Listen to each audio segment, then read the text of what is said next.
Hello and welcome. You're watching Traders Next Door. I'm Ed Katashabe, and this is the Daily Scoop.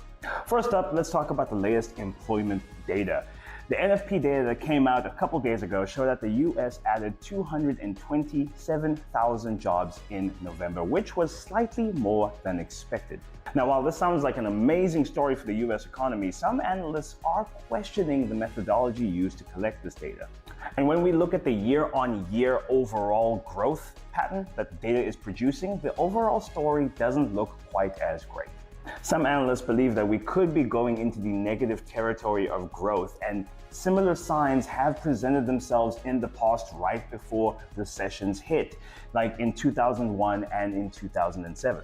Now, why would this matter for traders? Well, the Goldilocks scenario that Wall Street has been hoping for, where the employment situation stays stable enough for the Fed to continue to cut rates, might be in jeopardy.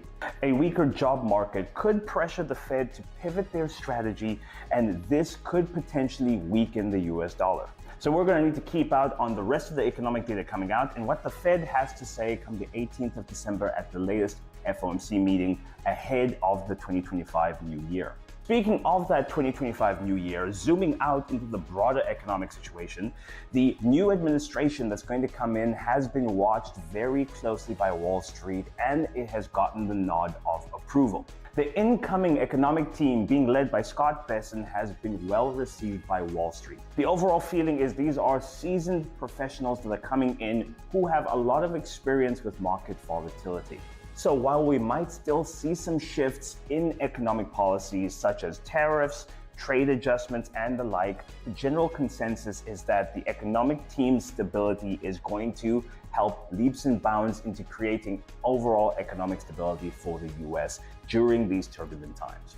However, there might be some roadblocks ahead. Namely, with China, one of the BRICS nations, they seem to be taking some retaliatory action after Trump's threat of 100% tariffs. China has recently launched an anti-monopoly investigation into Nvidia, signaling its current focus in the regulatory space of a lot of international trade players, especially in the tech sector. The inquiry currently focuses on Nvidia's acquisition of the technology company Mellanox Technologies, which received conditional approval by the Chinese government in 2020. These conditions aimed at keeping competition fair and include prohibitions on forced bundling and discriminatory practices in China.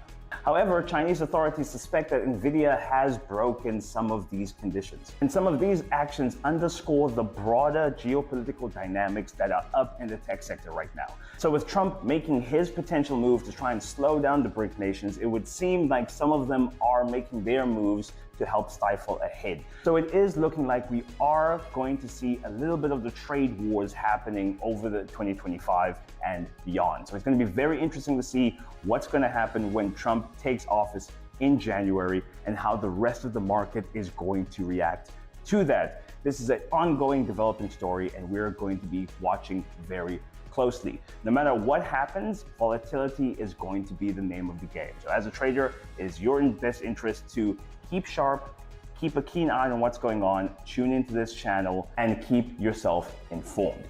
I've been Ed Katashabe, this has been Traders Next Door, and you have just heard the Daily Scoop.